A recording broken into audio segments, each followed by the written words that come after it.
If you haven't already, be sure to grab your free copy of my first 2 books, Frugalpreneur and Authorpreneur, by going to thesarahstjohn.com/free. That's THESARAHSTJOHN.com/free. Now on to the show.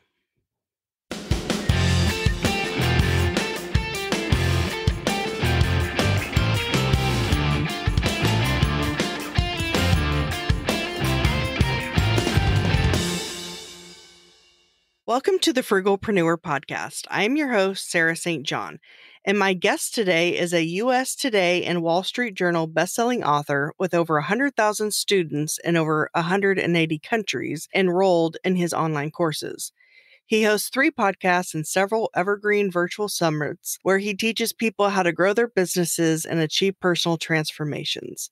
He coaches authors, speakers, coaches, and business owners on how they can attract more traffic to their content and boost revenue. Welcome, Marc Guberti. Did I pronounce that right? You got it. Thank you, Sarah, for having me. Well, can you tell the listeners a little bit of your background and your story for anyone who may not be familiar with you? Sure. So I started the blog at 11 years old. It was about the Boston Red Sox because I'm a New Yorker and I'm a Red Sox fan, and those two things do not mix. So the blog was a way for me to connect with other Red Sox fans. Little did I know this would turn into content marketing later on, because I just enjoyed writing the blog posts. I enjoyed interacting with people, and I enjoyed creating that possibility for others. So I went into content marketing, and that expanded into the Breakthrough Success podcast, my books, my courses, and everything that I've done to date. Wow. Now, if you don't mind my asking, how old are you now?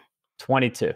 Okay, yeah, I figured you were young, but I wasn't sure how young. I know that you self-publish a lot of books and you podcast. I'm curious, if you had to pick just one, which would you pick? Like if you had to pick one to do for the rest of your life. If I only had one, I'd definitely pick the podcasting. I really enjoyed the conversation, and it does a lot for growing the business. Like, you want to view something that you do for business is how can it help you grow your business? And I really do enjoy the podcasting element, and it really makes networking so much easier. Yeah, I agree with that. And I know you've had a lot of guests on, like big name guests like John Lee Dumas, Seth Godin, Neil Patel, Perry Marshall, James Clear. So how do you score those big name guests? When you're just starting a podcast, you just get episodes out, just get people on your show. But when you do eventually want to go after the big names, you have to build relationships with them in advance. So even before you ask them, start planting the seed. Look at where they're active on social media and start engaging with them. Like their stuff, but more importantly, comment on their stuff. Because if this is a person who's getting hundreds of thousands of likes for their posts, even if they're getting a few hundred, you're just going to blend in if you like it. But if you leave a comment, they're going to see that you left the comment. And if they engage with you again and again, a relationship is in the process of being built. And then you come up to them with an established show, hopefully with at least 50 episodes. I had the blog and other stuff going for me before I launched my show, so I was able to get people like Neil Patel, Seth Godin relatively early. But when you do approach people you already know because you built the relationships, it does increase your chances of getting those types of people on the show. And then to like have those types of people on the show, it sparks intrigue and more people want to be associated with those people.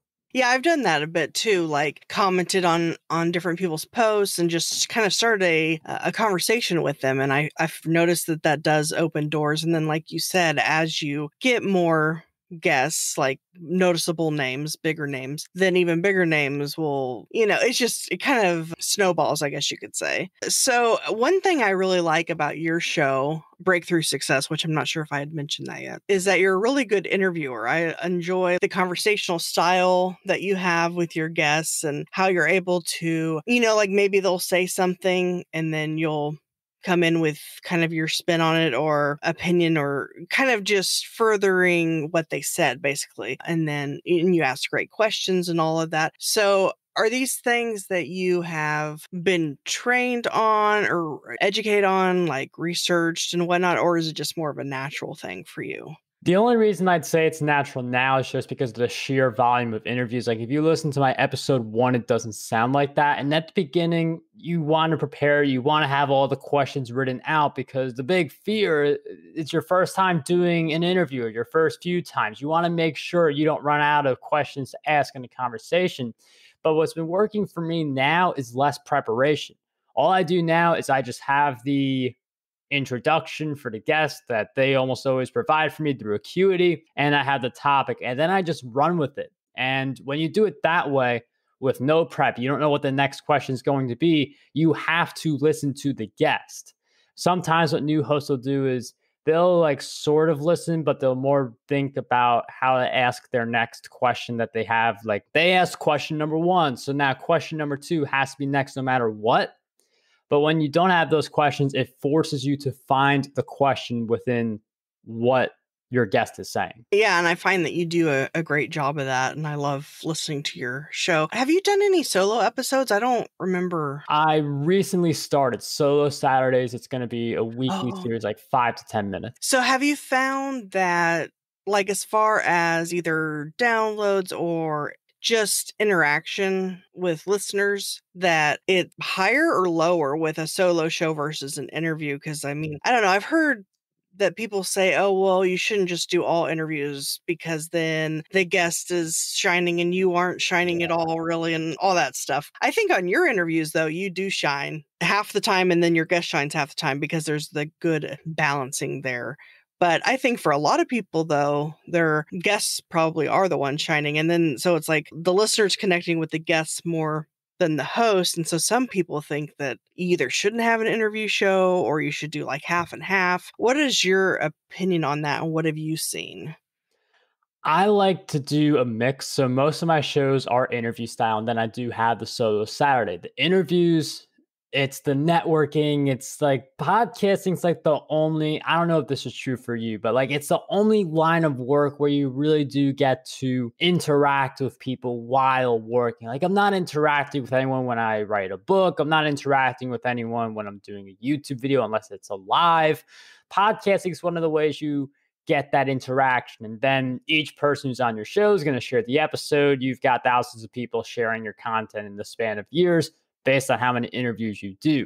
The solo episodes, they do allow you to shine a little bit more. You could also better direct the episodes around stuff you're doing. So when you have someone on, like we're talking about podcasting, self-publishing, we're talking about that right now. That's the wheelhouse of the conversation.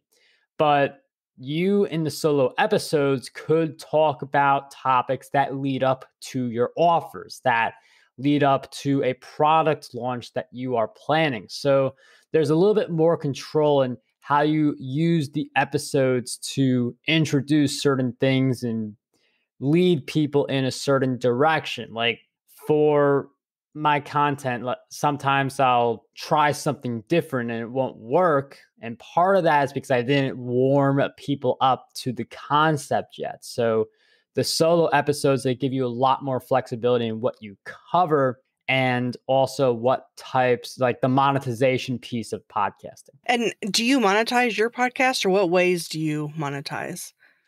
So some of the listeners become clients, some of the guests become clients who do have traditional sponsors as well. So I think some people, they'll focus more on one side than on the other, but you can leverage multiple angles, multiple income streams just from a single podcast. And if you get that right and you feel like you can do it without going crazy, why not do another podcast? I have 3 right now and I enjoyed the process. Yeah, the other 2, is it the Profitable Public Speaking and Ditch the Job? Yes, those are them. Okay. I haven't listened to those yet, but I should. So you do self-publishing. Before we started here, you said that you have like 30 books. Yeah. How long does it take you to write a book? I only have, I'm working on my 3rd one right now, and I don't know how you could do 30. So every single book, you love it when you start it.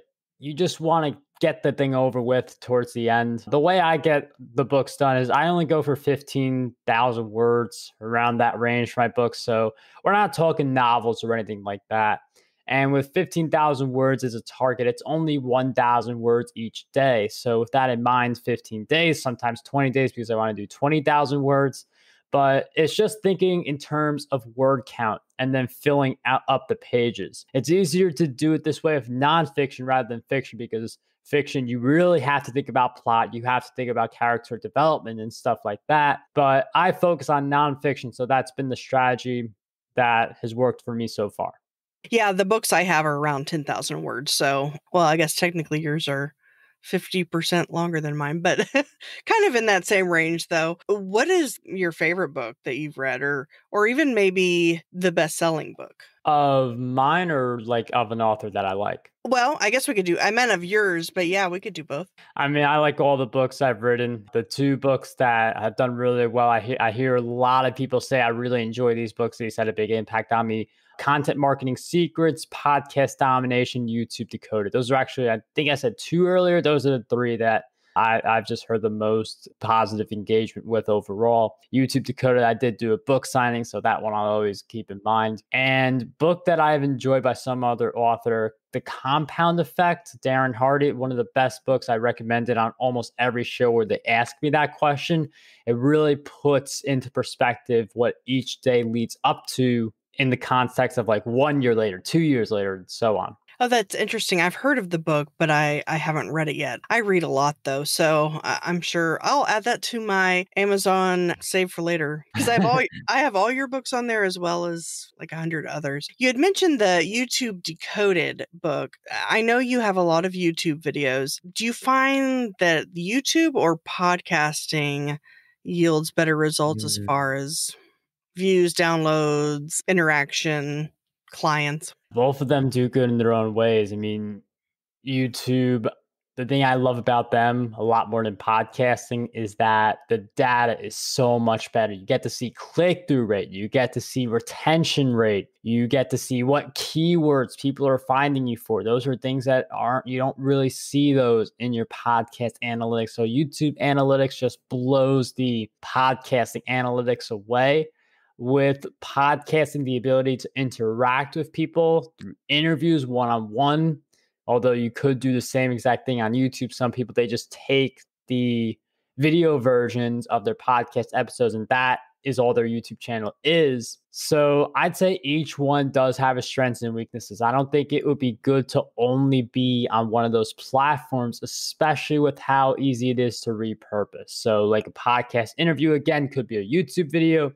A solo YouTube video, that could be your solo episode if you don't want to produce a custom episode like I do for my solo Saturdays. So then when you do a podcast interview, do you do it for YouTube and then take the audio from YouTube into a podcast, like repurpose it that way? Or do you not do interviews on YouTube? You just do your own videos? I used to do my own interviews on YouTube and just publish like the podcast video. I'd rather right now for my YouTube just post content where it's just me, because I do get more control over the topics. With podcasting, you publish in the order of when the interviews are done, or maybe it's slightly different based on who did a sponsorship or whatever. But generally, you sometimes get a little bit broad with a podcast, especially one like Breakthrough Success, where it's just, we teach you how to grow a business and achieve your goals. So there's a lot of different topics that could go there.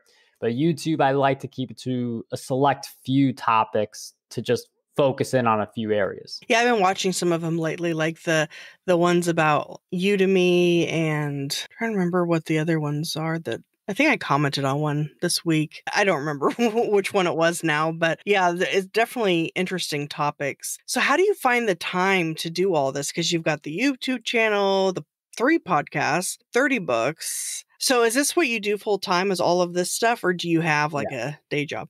No, I do this full time. So that definitely is part of how I find the time to do this. It's also canceling a lot of stuff that doesn't make sense. I don't watch TV or do any of that type of stuff. And when I am working, I do more of like, I don't do 10-hour days. I'll do like the very concentrated 6 hours, because I'd rather do quality and get results versus quantity of hours and not really have anything to show for it. So when I do put in the hours, a lot of it is batching. So Mondays and Thursdays are my interview days. There are a lot of additional interview days during virtual summit planning, but mostly just Monday, Thursday.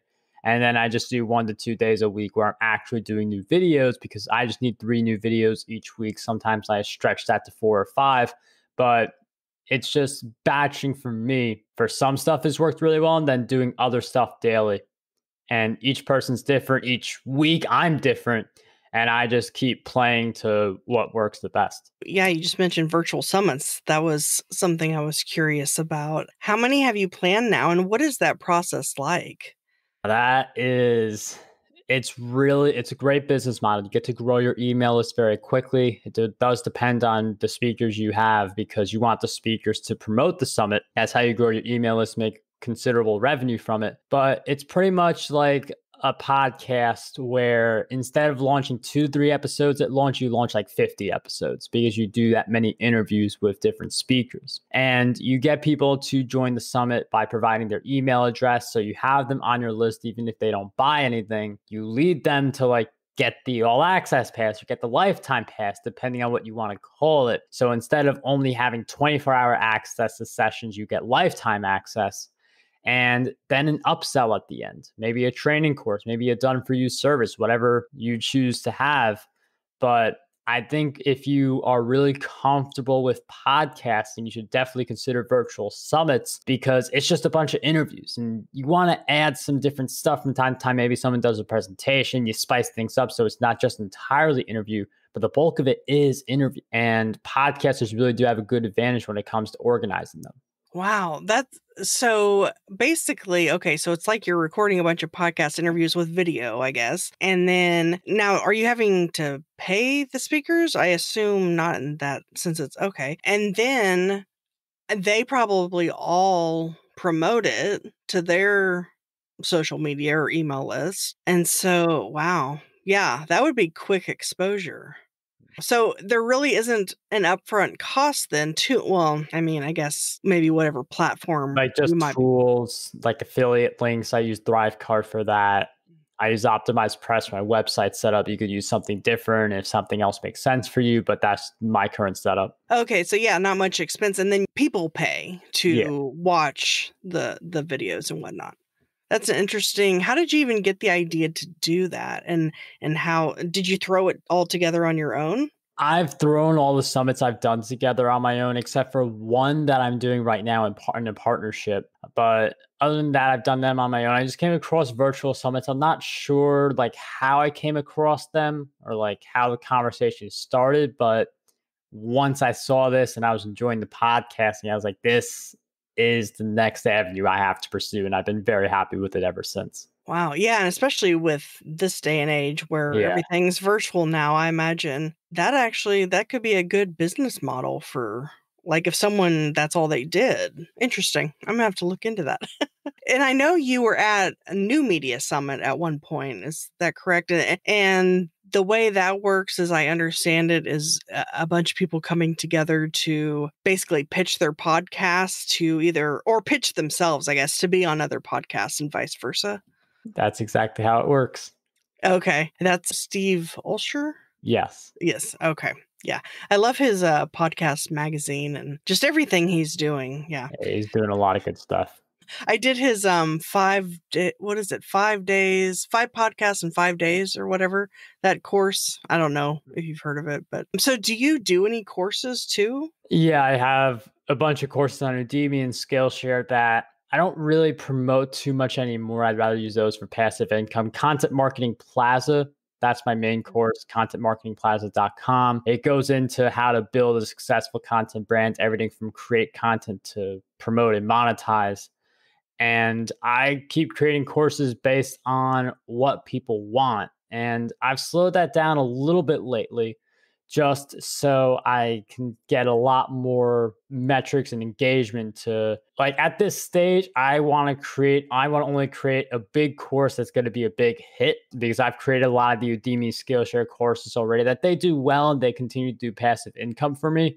but the next courses I create will be more towards that big course, big hit type of setup. Yeah, so I guess that's how you have like 100,000 students, or is it all on Udemy? Yeah, that's an Udemy metric. Oh, it's Udemy? I always say Udemy. I don't know. Udemy, I don't know either. Who knows? I'm actually in the process of creating a course myself, and I'm trying to decide whether to do it on my own, like host it on my website, or maybe do like Thinkific or something and charge whatever I want, or to do Udemy, which, I mean, you're getting a lot more exposure that way because it's a marketplace. You're getting more exposure. You do have less control over how you can interact with your students. So Udemy and Skillshare are both great if you're just getting started out. If you already have a base, if you already have a solid audience that's buying stuff from you, I would recommend like something like a Teachable. Yeah, because with Udemy, the thing that I keep hearing people say is that you have good exposure because it's a marketplace. Anyone can find your course and sign up, but that you're only getting like $10 sometimes or something. Yeah, no one buys the full price. You might as well, whatever, even if it's just like a 30-minute course, make it $199. People aren't going to buy for 10, and then you see like save $190. Like no one ever buys the courses their full price. So maybe put short courses on there. Yeah, short courses. Okay. Maybe that's what I'll do then. Well, I appreciate your time today. We've gone over so much in such a short period of time. We've gone over self-publishing, podcasting, YouTubing. Is YouTubing a word? It is now. And course creation, virtual summits. Wow, that was a lot to go over in such a short period of time. Well, I appreciate it. Was there anything else that you wanted to tell the listeners? Breakthrough Success is the name of my show. Sarah was a guest on it. We talked about being frugal. How can we build the online business on a budget? Depending on when this episode is published, that episode may or may not come out. So if you do see my episode with Sarah, definitely go watch it and listen to it. If not, just know that it is coming on the way. And Breakthrough Success, that's the place where you guys can go to check me out. Any podcast app, and my main website is marcguberti.com.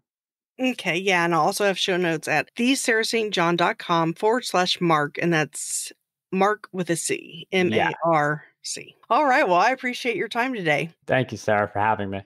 If you enjoyed and found value from this episode, I'd greatly appreciate it if you rate, review, subscribe, and share at ratethispodcast.com/frugalpreneur. Until next time.